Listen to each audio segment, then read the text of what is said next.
Hi everyone, welcome to free study. So last video में हमने नवंबर के करंट अफेयर्स का जो कंपाइलेशन है उस पेज नंबर 105 तक किया था। आज हम पेज नंबर 105 टू 121 करेंगे। एंड इसके साथ साथ आप चैनल को सब्सक्राइब ज़रूर करें, बेल आइकन ज़रूर प्रेस करें। जो न्यू एस्पिरेंट्स हैं मैं उनको बता दूं कि ये इनसाइट्स आईएएस पीडीएफ के नोट्स बनाए हुए हैं and these are very important. अगर आपने आज का पेपर देखा होगा तो आप देख सकते हैं कि उसके अंदर करंट अफेयर्स से ही रिलेट करके काफ़ी सारे क्वेश्चंस जो है वो पुटअप किए गए। एंड हिस्ट्री से भी आपका जो जैसे पाल डायनेस्टी वगैरह हुआ था तो आप थोड़ा पेपर भी देख लीजिएगा, इम्पॉर्टेंट है। एंड देखिए, अगर आप मेरे जो करंट अफेयर्स का कंपाइलेशन है वो रेगुलरली फॉलो करेंगे तो आपको एक अच्छा जो मीन्स आंसर राइटिंग के अंदर जो मेन पॉइंट्स हैं वो आपको मिल सकते हैं। सो रेगुलरली वीडियो को फॉलो कीजिए। अगर अपने आप नोट्स बना सकते हैं तो नोट्स बनाइए। एंड अगर आपको मेरे नोट्स चाहिए तो आप ईमेल आईडी है, आप डिस्क्रिप्शन बॉक्स में मिल जाएगी and you can get from there. तो आप एक बार डिस्क्रिप्शन बॉक्स भी चेक कर लीजिएगा अगर आपको ये चाहिए तो हमने scheme for fortification of rice पर छोड़ा था तो वहीं से स्टार्ट करेंगे। एक्चुअली आज पेज थोड़े से हमारे टर्न हो गए हैं। देखिए, हमने यहाँ पे छोड़ा था कि scheme for fortification of rice. तो 15 स्टेट्स ऐसी थी जिन्होंने सेंट्रली स्पॉन्सर्ड जो स्कीम है कि हाँ हम राइस को फोर्टिफाइड करेंगे एंड स्कीम अप्रूव कर दी गई थी। तो राइस फोर्टिफिकेशन मतलब होता है जब हम जहाँ पर हम हमारा जो राइस है उसकी जो न्यूट्रिशनल क्वालिटी है उसको इम्प्रूव करें, उसके अंदर विटामिन एंड मिनरल्स को क्या करें, इम्प्रूव करें। ठीक है, तो इसके बाद हमें थोड़ा ऊपर वाले पेज पे जाना पड़ेगा। तो ज़रूरत क्यों है? ज़रूरत इसीलिए है क्योंकि राइस एक इंपॉर्टेंट स्टेपल फूड है। हर दिन एशिया एंड अफ्रीका के अंदर 2 बिलियन लोग ऐसे हैं जो कि चावल खाते हैं। एंड अगर आप रेगुलर मिल्ड राइस खाते हैं तो उसके अंदर इतने माइक्रो न्यूट्रिएंट्स नहीं होते, बल्कि कम ही कार्बोहाइड्रेट होते हैं। जबकि अगर आप फोर्टिफाइड राइस खाएंगे तो उसके अंदर vitamin A, B1, B12, folic acid, iron and zinc होता है। Okay, so this was all about fortification of rice. 15 states ने और इसको मीन्स माना है। देन देखिए, पी फाइजर वैक्सीन, तो ये बनाया है P Pfizer and bio and tech ने। एंड कहा गया है कि कोविड-19 के फेज 3 ट्रायल में ये 90% इफेक्टिव है। इसका मतलब ये होता है कि जैसे देखिए, आपका पहले प्रीलिम्स होता है, फिर मेंस होता है, फिर इंटरव्यू होता है। तो जिस तरीके से काफ़ी स्टेजेस से आपको गुजरना पड़ता है तो इसी तरीके से जो वैक्सीन है उसको भी अलग अलग स्टेजेस से गुजरना पड़ेगा। तो ये फेज 3 ट्रायल में था। एंड यहाँ पे ड्रग मेकर्स का एम्फेसिस यही है कि जो वैक्सीन हो वो इफेक्टिव हो एंड एफिशिएंट हो। अब वैक्सीन बनाई कैसे गई है? तो P Pfizer and bio NTech vaccine ने आरएनए जो टेक्नोलॉजी है उसको यूज़ किया है। ठीक है, ध्यान रखिएगा, भी इसके बारे में हम और पढ़ेंगे भी कि क्या ये टेक्नोलॉजी होती है। तो इसके थ्रू सिंथेटिक जीन्स जो हैं वो जनरेट किए गए हैं, मैन्युफैक्चर किए गए हैं एंड काफ़ी फास्ट रेट पे, जबकि कन्वेंशनल वैक्सीन्स के अंदर इतनी जल्दी मैन्युफैक्चर नहीं किए जाते। तो ये जो mRNA टेक्निक है, इससे जो पेशेंट का इम्यून सिस्टम है उसको ट्रिक किया जाएगा एंड वो अपने आप से प्रोटीन्स प्रोड्यूस करेंगे। नाउ यहाँ पे चैलेंजेस ये हैं कि यहाँ पे जो इनको टेम्परेचर जो चाहिए स्टोर करने के लिए वो बहुत अल्ट्रा कोल्ड चाहिए। मीन्स उसके लिए स्टोरेज इतना अच्छा बनाना होगा। एंड ये भी डाउट है कि भाई वैक्सीन कितने दिन तक प्रोटेक्शन प्रोवाइड करवा पाएगी। देन 4.5 बिलियन जो है पैसों की ज़रूरत है, वो फंडिंग गैप है। ठीक है, इसके बाद ये पेज जो है वो हमें यहाँ पर आना होगा। पेज थोड़े से आज उलट पुलट हो गए। चलिए, and vaccines are very low in middle and income countries. ठीक है, अब वैक्सीन की ज़रूरत क्यों है? वैक्सीन की ज़रूरत इसीलिए है क्योंकि पब्लिक को अगर वैक्सीनेट करेंगे तो हम एक जहाँ पे इतने सारे लोग हैं अगर वो वैक्सीन ले लेंगे तो वायरस को मीन्स इतनी जल्दी वो जंप नहीं कर पाएगा person to person. So this is like a form of herd immunity. तो हर्ड इम्यूनिटी के थ्रू हम लोगों को बचा सकेंगे।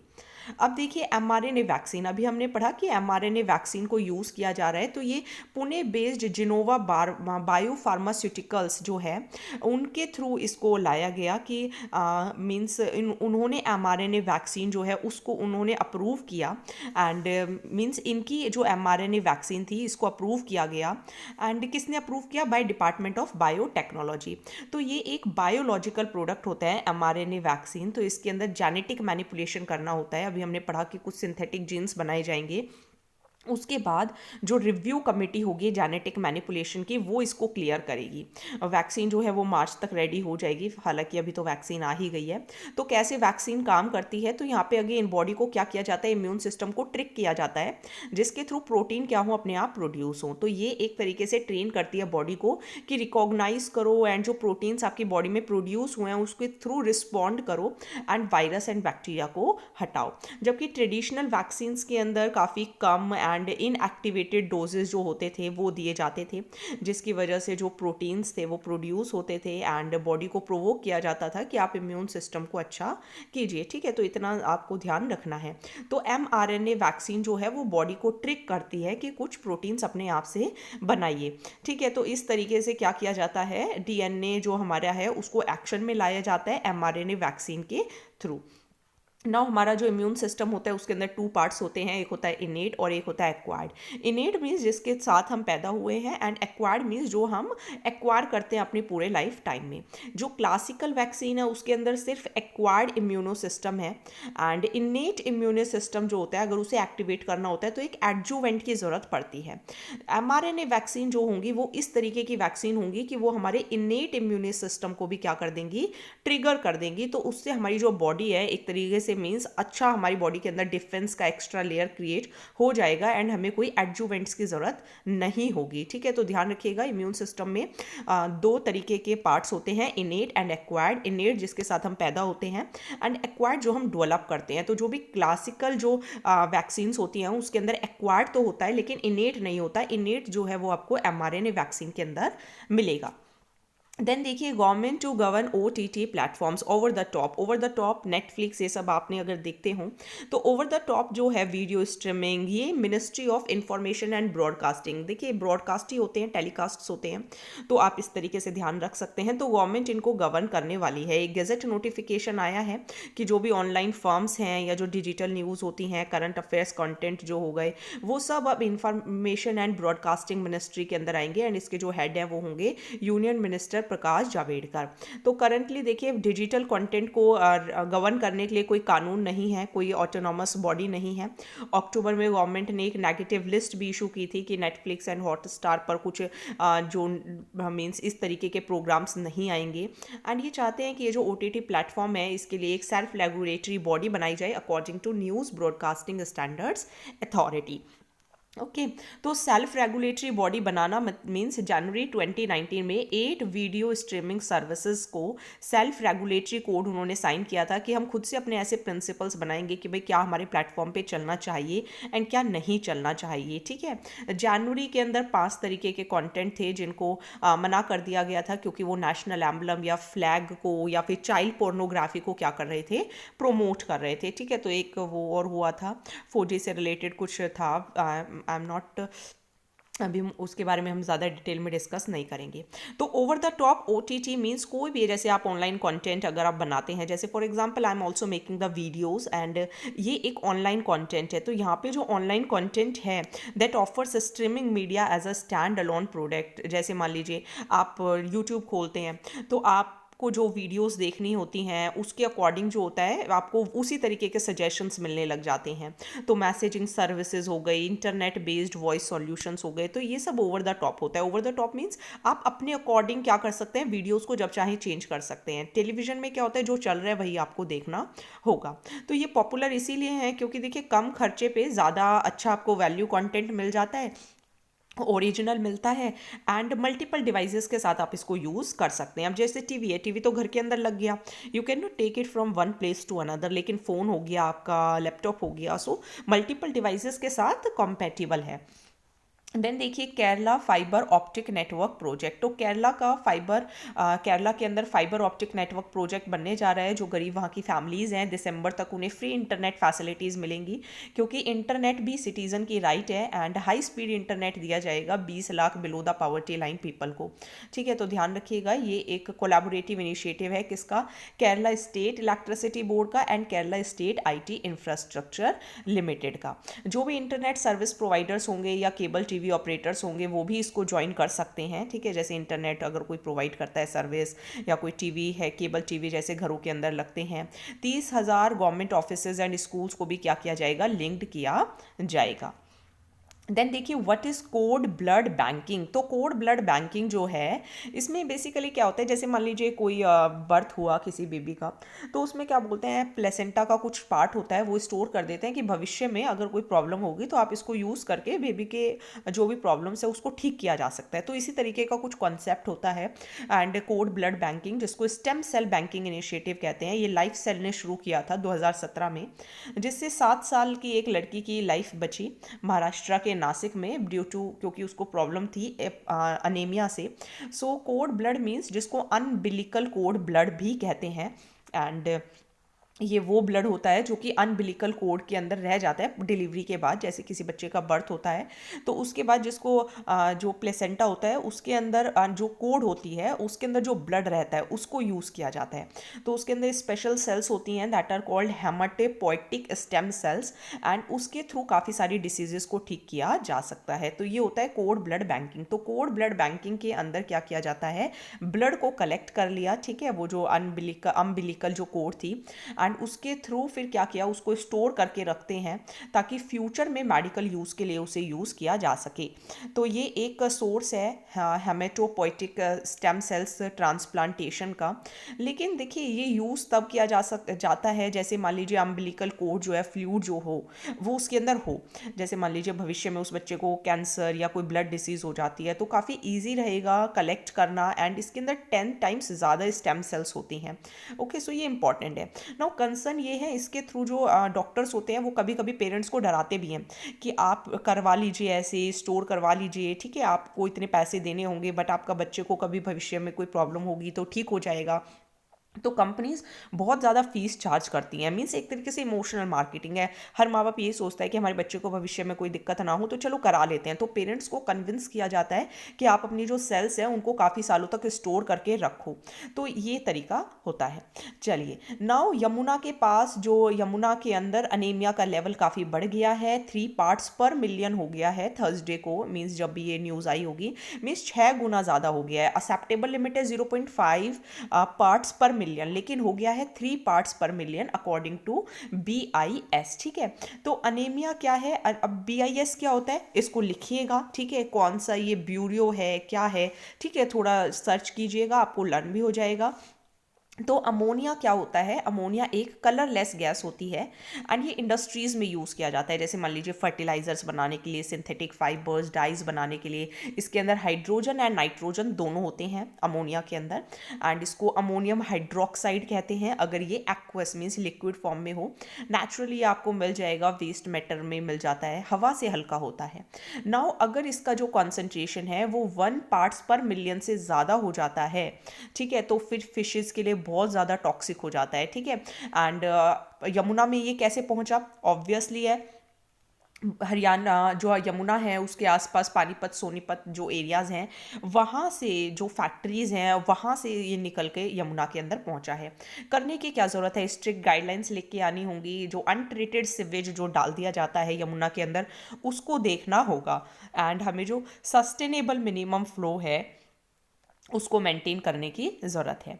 और भी कुछ चैलेंजेस हैं, देखिए दिल्ली जो है वो हरियाणा पे डिपेंड है अपने 70% पानी के लिए, हरियाणा जो है वो एग्रीकल्चर पे डिपेंड है। तो दोनों स्टेट्स ये आर्ग्यू करती हैं कि यमुना का जो फ्लो है वो 10 क्यूमिक्स रखा जाए।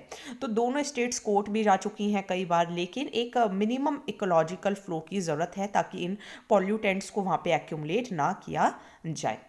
चलिए नेक्स्ट करते हैं। 100 से भी ज़्यादा बीच्ड वेल्स को बचाया गया श्रीलंका के अंदर, एंड रेस्क्यू किया ये नेवी ने। तो जो वेल्स थी वो अपने मीन्स बीच के पास आ जाती हैं, एंड इसको कहते हैं कैटाशियन स्ट्रैंडिंग बीचिंग। इसके अंदर क्या होता है, जैसे मान लीजिए उनका जो मेन लीडर होती है ना वेल्स की, तो जिस तरफ वो भागती है बाकी सारी वेल्स उसी तरफ भागती हैं। So this is called well stranding. तो इसका रीज़न ये होता है, जैसे मान लीजिए पानी का तापमान चेंज हो रहा है, या जो वेल्स होती है ना वो गाना भी गाती हैं, मीन्स सोनरस मीन्स उस तरीके की आवाज़ होती है उनकी कि वो हम लोगों को एक स्पेशल इंस्ट्रूमेंट के साथ सुनाई देती है।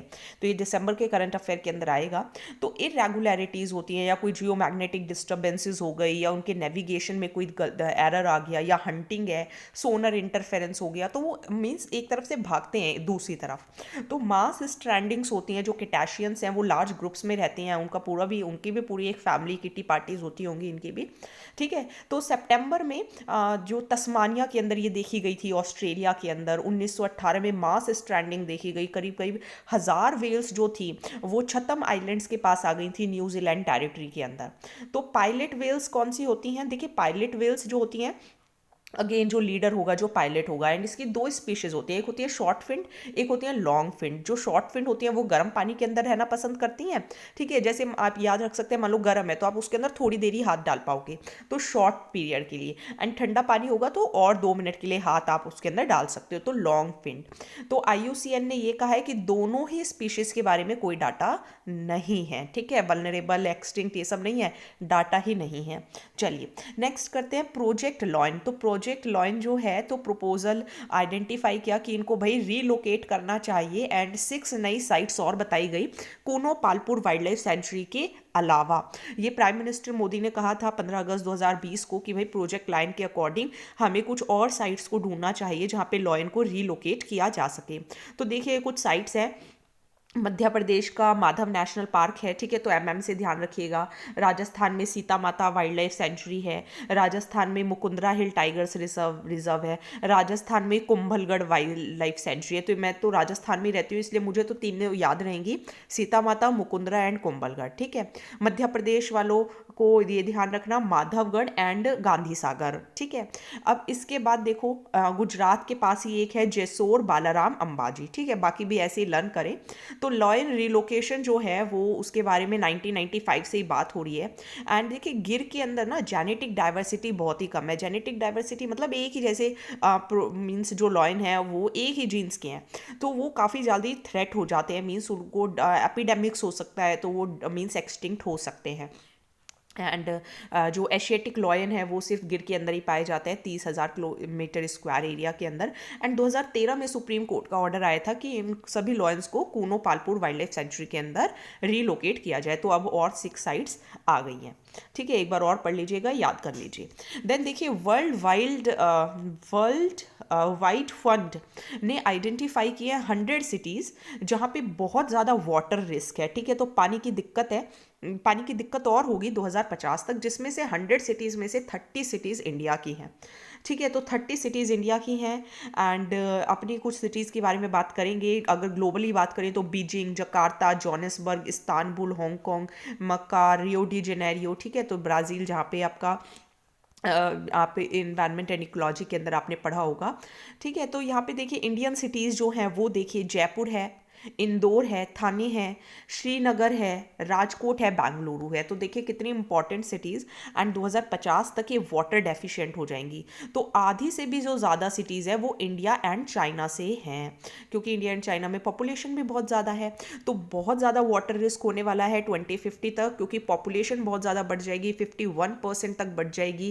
एंड अभी 17% है, 2050 तक 51% हो जाएगी। तो हमें ज़्यादा कुछ ऐसे सॉल्यूशन को फाइंड आउट करना होगा ताकि हमारी कंट्री की जो ग्रोथ है वो अच्छी हो सके। एंड हमें ग्रीन हाउस एमिशंस को कम करना होगा, ओके।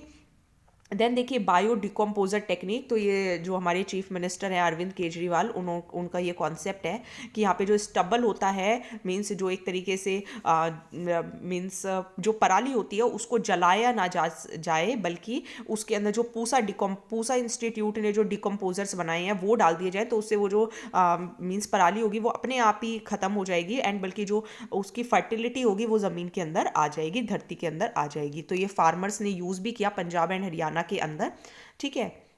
Just a minute. तो ये पंजाब एंड हरियाणा में यूज़ भी हुआ। तो पूसा डिकम्पोजर के अंदर काफ़ी सारे फंजाई एंड एंजाइम्स होते हैं। तो जब इनके अंदर मीन्स जो पैडी स्ट्रॉ है एंड मीन्स ये जो फंजाई होते हैं 30 से 32 डिग्री जो टेम्परेचर होता है उस पर थ्राइव करते हैं। तो 4 कैप्सूल्स को मिला दीजिए 25 लीटर पानी के साथ। एंड ये जो 4 कैप्सूल्स हैं जैसे कि चेगरी, पी फ्लोर, इन सब के साथ इनको मिक्स कर दीजिए। एंड उसके बाद आप 1 हेक्टेयर और लैंड के अंदर डाल दीजिए। तो आपका जो जितना भी जो चीज़ होगी वो वहाँ पे ख़त्म हो जाएगी। तो फर्टिलिटी बढ़ जाती है, एक तो धरती की एफिशिएंट है, इफेक्टिव है, इससे हमारे कोई एनवायरनमेंट को भी नुकसान नहीं है, ठीक है। अगर मान लीजिए जैसे कोई सॉल्यूशन पूछा जाता है, कोई प्रॉब्लम पूछी जाती है एग्जाम के अंदर, तो उसके सॉल्यूशन में आप ये पूजा डिकम्पोजर के बारे में लिख सकते हैं। चलिए नेक्स्ट करते हैं, what is smoke and how dangerous can it be. तो स्मोक क्या होता है? स्मोक मीन्स जब धुआं धुआं सा आपको दिखे, तो दिल्ली के अंदर ये बहुत ज़्यादा पाया गया, हमेशा ही पाया जाता है। तो यहाँ पे आपको फॉग, धुंध, dust, air pollutants, nitrogen oxide, volatile organic compounds सब मिक्स हो जाते हैं और एक डेंस लेयर बना देते हैं, ठीक है। फिर कुछ भी नहीं दिखता है। एक होता है फॉग, एक होता है smog. This is about smog. तो अगर मान लो स्ट्रेटोस्फियर के अंदर ओजोन होता है तो दैट इज गुड, क्योंकि उससे हमारे पास यूवी रेज नहीं आती। लेकिन अगर अर्थ के पास ओजोन लेयर होता है तो उससे इरिटेटिंग इफेक्ट्स आते हैं। अभी जो स्मोक थी, ये टर्म सबसे पहले डॉक्टर हेनरी एंटोइने ने बताई थी, एंड कारण बताए थे कि स्मोक क्यों होता है, क्योंकि कोयला जलाते हैं, क्रॉप्स को जलाते हैं, फार्मिंग पॉल्यूटेंट्स की वजह से। गर्म दिन होता है तो स्मोक जो होता है वो ज़्यादा आता है। एंड दो तरीके के स्मोक होते हैं, एक होता है सल्फरस, एक होता है फोटोकेमिकल। सल्फरस को लंदन स्मोक भी कहते हैं, जब सल्फरस जो सल्फर डाइऑक्साइड है वो काफ़ी ज़्यादा हो जाए। एंड फोटोकेमिकल स्मोक के अंदर क्यों होता है? क्योंकि सनलाइट, नाइट्रोजन एंड जो वॉलेटाइल ऑर्गेनिक कंपाउंड्स होते हैं, जैसे कार से, कंपनी से, तो उसको कहते हैं फोटोकेमिकल स्मोक। तो इससे क्या क्या नुकसान होगा भाई? सबसे ज़्यादा दिक्कत तो सांस लेने में ही होगी, ठीक है। लोगों को ब्लड क्लॉट्स हो सकते हैं, रेस्पिरेटरी डिसऑर्डर्स हो सकते हैं, हमारे नोज़ एंड जो थ्रोट के अंदर जो प्रोटेक्टिव मेम्ब्रेन होती है वो ख़राब हो सकती है, हमारी जो बॉडी की जो एबिलिटी है इन्फेक्शन को रोकने की वो कम हो सकती है। एंड अगर इस ओजोन लेयर की तरह ये ज़्यादा इकट्ठा हो जाएगा तो यूवी रेडिएशन कम हो जाएगी, यूवी रेडिएशन कम होगी तो विटामिन डी की कमी हो जाएगी, ठीक है। और विटामिन डी बॉडी के लिए बहुत ज़रूरी होता है। हर 20-25 मिनट जो है वो कोशिश किया कीजिए कि धूप में आप बैठे। देन देखिए कोस्टल रेगुलेशन जोन नॉर्म्स, ये हमारा इंडिया है, ठीक है। 7516.6 किलोमीटर जो है वो हमारी क्या है? कोस्टल लाइन है। तो ये जो कोस्टल लाइन है इसके आसपास के एरिया को रेगुलेट करने की बात हो रही है।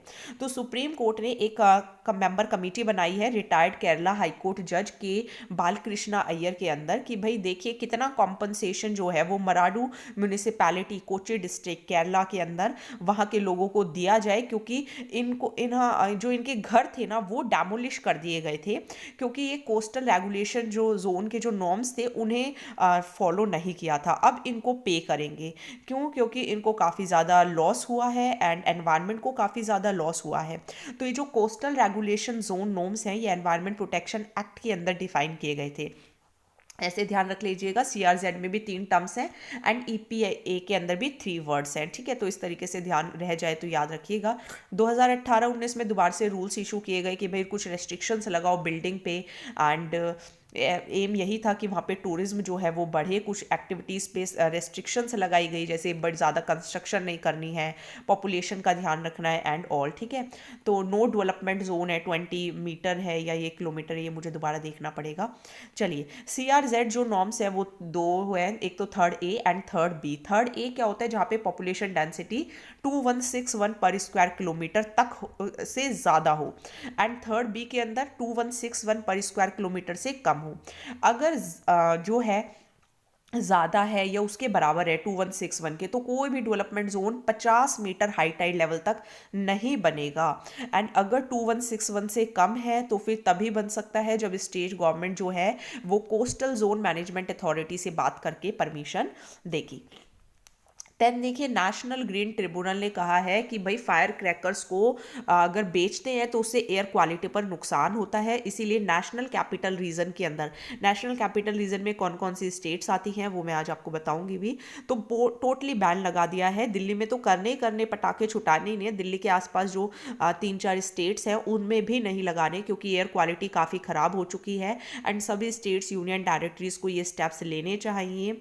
जो टाइमिंग है वो भी पटाखे छुटाने की 2 घंटे रखी गई थी। कुछ नियर बाय फेस्टिवल्स के टाइम पे भी ये ऑप्ट करनी होगी। तो ट्रिब्यूनल ने कहा कि जो भी केसेस होंगे वो सुने जाएं, एंड क्योंकि सस्टेनेबल डेवलपमेंट ही हमारा मेन इंपॉर्टेंट है। अगर इससे कुछ लोग बेरोज़गार होते हैं या किसी को रिवेन्यू नहीं होता तो वो भी इशू नहीं होता, ठीक है। तो हमें एनवायरनमेंट का ज़्यादा ध्यान देना है, जो डैमेज कंट्रोल है उसको ध्यान देना होगा, क्योंकि तमिलनाडु के अंदर 90% जो पटाखे हैं वो बनते हैं। 2300 करोड़ रुपए का उनका ये बिजनेस है शिवासाकी रीजन के अंदर। तो 2019 में 148 डेज जो थे वो पुअर से लेके सेवरी एयर क्वालिटी के रहे, जबकि प्रीवियस ईयर में 206 दिन रहे, एंड 40% जो डेथ हुई due to bad air quality. कोविड-19 भी एक काफ़ी इम्पॉर्टेंट टाइम है कि हम मीन्स अकाउंटेबिलिटी डिसाइड करें एंड सबको राइट होना चाहिए कि क्लीन एयर मिले तो पटाखे नहीं छुटाए जाएंगे। देखिए एनसीआर में क्या क्या एरियाज आते हैं। एनसीआर में आपका आता है हरियाणा, मैंने लिखा नहीं, शायद नेक्स्ट टॉपिक के अंदर आएगा। हरियाणा आता है, राजस्थान आता है, दिल्ली आता है और यूपी आता है। ठीक है, ये आते हैं आपके एरियाज एनसीआर के अंदर। चलिए, graded response action plan, grab क्या होता है, एनजीटी क्या होता है, इन सबको ध्यान रखिएगा, कंफ्यूजिंग होते हैं। तो Delhi and Noida severe category के अंदर पाए गए, तो नोएडा आपका यूपी के अंदर आता है। एंड एक देखिए नई फॉर्म एक बनाया गया है, that is commission on air quality management. इनको सेंट्रल पोल्यूशन कंट्रोल बोर्ड्स की पावर मिली कि आप जो है ग्रैप के अंदर जो मेजर्स हैं उन्हें ऑपरेशनलाइज कराइए। तो देखिए एनजीटी भी काम कर रहा है, commission on air quality management भी काम करेगा। तो ग्रैप क्या होता है, grab means graded response action plans, means अब एक्शन लेने का टाइम आ गया है, एयर पॉल्यूशन को कंट्रोल करने का टाइम आ गया है। तो ये सुप्रीम कोर्ट ने 2016 में बनाया था। ये भी environment pollution prevention and control authority के अंदर आता है एंड ये इमरजेंसी के तौर पे काम करता है एंड कुछ एक्शंस लिए जाते हैं। तो यहाँ पे देखिए मैंने एनसीआर एरियाज लिखे हैं, दिल्ली, यूपी, हरियाणा एंड राजस्थान। इसके जो हेड होते हैं वो environment pollution and control authority होते हैं। ठीक है, जो ये नई कमीशन बनाई गई है, commission on air quality management, ये ऑर्डिनेंस के थ्रू बनाई गई अक्टूबर के अंदर एंड ये डायरेक्शंस इशू करेगी स्टेट गवर्नमेंट को कि किस तरीके से एयर पॉल्यूशन को देखा जाए। एक परमानेंट बॉडी होगी, 20 मेंबर्स इसके अंदर होंगे एंड इसके जो कि रैंक पे हो सेक्रेटरी के या फिर चीफ सेक्रेटरी के। ठीक है, चलिए, Panna tiger reserve gets UNESCO biosphere reserve status. तो ये काफ़ी अच्छी बात है कि मध्य प्रदेश का जो पन्ना टाइगर रिजर्व है उसको मैन एंड बायोस्फीयर प्रोग्राम के अंदर शामिल कर लिया गया है, क्योंकि वहाँ पे काफ़ी ज़्यादा टाइगर्स मिलते हैं। 1974 में ये UNESCO man and biosphere programme शुरू किया था एंड लॉन्च किया था 1971 में। तो ये natural and social sciences, economics and education देखते हैं कि भाई लाइवलीहुड्स को इम्प्रूव किया जाए, प्रोटेक्शन प्रोवाइड करते हैं फ्लोरा फोना को, ह्यूमन कम्युनिटीज़ को भी। एंड इंडिया के अंदर 2000 में तमिलनाडु का नीलगिरी बायोस्फीयर रिजर्व लाया गया था एंड अब 2020 में कौन सा लाया गया है, पन्ना टाइगर रिजर्व। पन्ना टाइगर रिजर्व आपका मध्य प्रदेश के विंध्या माउंटेन रेंज में मिलेगा। यहाँ से केन रिवर जो है वो फ्लो करती है। अब यहाँ पे देखिए आज भी पेपर के अंदर पूछा गया था इंटर लिंकिंग ऑफ रिवर्स, तो इसके अंदर आप केन बेटवा रिवर के बारे में लिख सकते थे, जो कि हम करंट अफेयर्स में काफ़ी लंबे टाइम से कवर कर रहे हैं। एंड पन्ना टाइगर रिजर्व के अंदर पन्ना डायमंड माइनिंग होती है। ठीक है, तो यहाँ पे डायमंड भी मिलता है। केन बेटवा रिवर इंटरलिंकिंग प्रोजेक्ट के बारे में भी आप मैंशन कर सकते थे। देन देखिए US and climate after Donald Trump. तो डोनाल्ड ट्रंप आपने देखा होगा किस तरीके से डेमोक्रेसी की धज्जियां उड़ाई उन्होंने एंड कैसे कैसे वो ट्वीट्स करते हैं, कैसे अपनी गद्दी नहीं छोड़ना चाहते हैं। तो प्रेसिडेंट जो नए वहाँ के आए जॉय बिडेन, उन्होंने कहा कि वो पेरिस एग्रीमेंट को दोबारा से ज्वाइन करना चाहते हैं। 2015 में ये डिसाइड हुआ था कि ग्लोबल टेम्परेचर हमें जो है 2 डिग्री सेल्सियस से ज़्यादा नहीं लेके आना। अगर हम ग्रीन हाउस गैसेज के एमिटर की बात करें तो पहले नंबर पे चाइना आता है, दूसरे नंबर पे यूएस आता है। मेन एम यही था कि एमिशन को कम करना है एटलीस्ट 1.5 बिलियन टन्स तक अगले डेढ़ डिकेड के अंदर, 1 डिकेड के अंदर। एंड यूएस जो है वो कुछ फंड्स भी दे, लेकिन यूएस का ना होना, यूएस का निकल जाना काफ़ी एक सेटबैक रहा। एंड ट्रंप ने कहा कि ये तो हॉइक्स है and what is climate change and I am walking out. तो इस तरीके से वो वॉकआउट कर गए। चलिए नेक्स्ट टॉपिक करते हैं, what are deemed forest and Karnataka इनको क्लासीफाई क्यों, डी क्लासीफाई क्यों करना चाहता है। तो कर्नाटक जो गवर्नमेंट है उन्होंने कहा कि वो 9.94 लाख हेक्टेयर्स में से 6.64 लाख हेक्टेयर्स को डीम्ड फॉरेस्ट के तौर पे डी क्लासीफाई करते हैं एंड इसको रिवेन्यू अथॉरिटीज़ को हैंड ओवर करना चाहते हैं। तो डीम्ड मीन्स होना नहीं बल्कि मान लेना। ठीक है, जैसे मैं आपको कहूँ कि अच्छा चलिए मान लीजिए कि आप आईएएस ऑफिसर हैं, अब आप बताइए इस प्रॉब्लम को कैसे सॉल्व करेंगे। तो डीम्ड मीन्स मान लेना। तो डीम्ड फॉरेस्ट मीन्स ऐसे लैंड जो कि फॉरेस्ट की करेक्टरिस्टिक तो रखते हैं लेकिन होते नहीं है।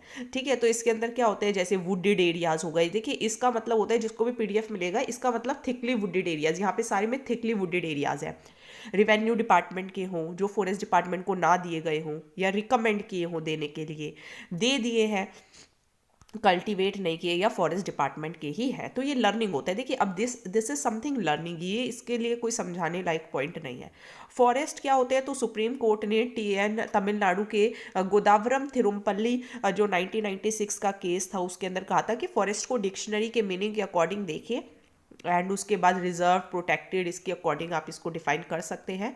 तो अगर आपको एरिया को डिफाइन करना है तो ओनरशिप को देखने की ज़रूरत नहीं है, ठीक है। तो फॉरेस्ट का प्रिजर्वेशन फॉरेस्ट कंजर्वेशन एक्ट 1980 के अकॉर्डिंग होता है एंड कर्नाटका स्टेट गवर्नमेंट को क्लियरेंसेस जो होंगे वो लेने होंगे सुप्रीम कोर्ट से।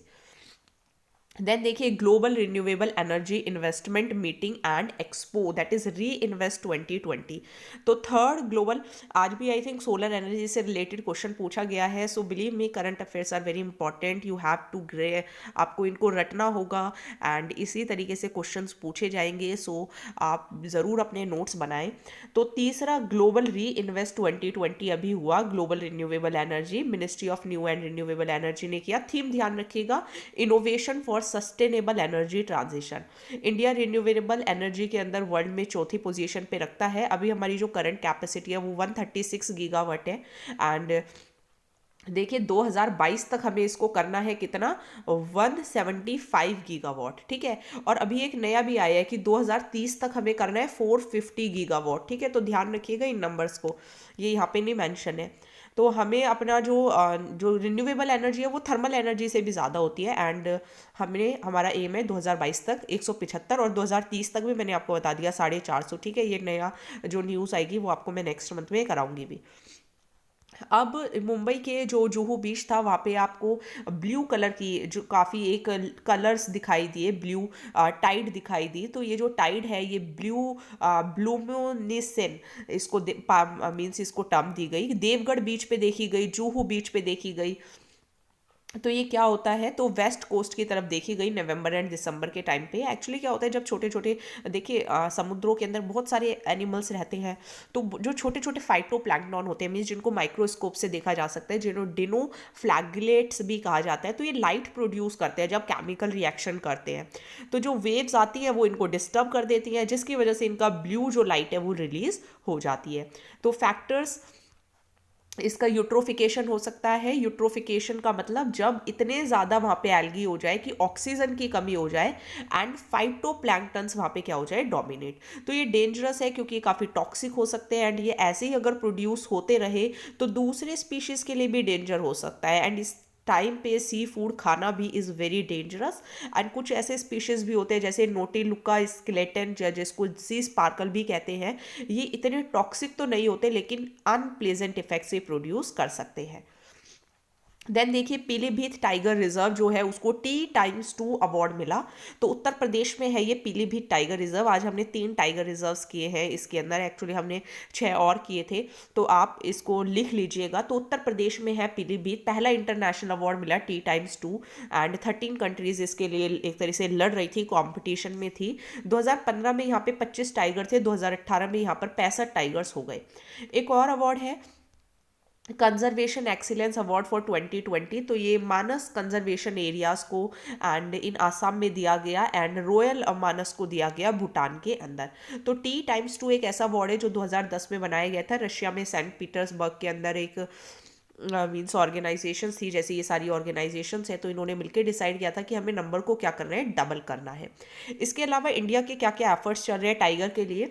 नेशनल टाइगर कंजर्वेशन अथॉरिटी ने एम स्ट्राइप्स लॉन्च किया हुआ है, जिसके थ्रू वो टाइगर्स को मॉनिटर करते हैं एंड देखते हैं कि कैसे सिस्टम चल रहा है। पीटर्सबर्ग के अंदर 2010 में ये हुआ ही था जहाँ पे हम 13 रेंज कंट्रीज के साथ कॉम्पीट करते हैं एंड इसका स्लोगन है T x2। देन आपका ग्लोबल टाइगर इनिशिएटिव प्रोग्राम है, ये वर्ल्ड बैंक का है, हमें हेल्प करते हैं।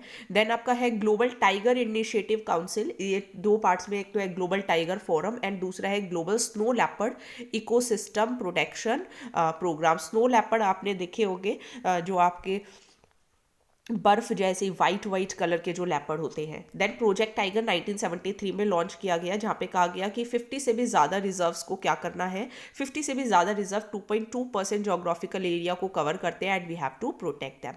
सो thank you so much. 2 videos और आएंगी बट आफ्टर 3 या 4 डेज़ वो आपको मिलेंगी क्योंकि मुझे कहीं पर जाना है तो मैं नई वीडियो बना पाऊँगी। एंड आपको अगर ये पीडीएफ चाहिए तो मेरी ईमेल आईडी पर आप ईमेल कर सकते हैं, and by paying a petty amount you can get this PDF. Till then please like share and subscribe, and questions को ज़रूर देखिएगा जो आपके क्वेश्चंस पूछे जा रहे हैं मेंस के अंदर, तो आपको पता चलेगा कि आगे की रणनीति कैसी हो। Okay, so thank you so much.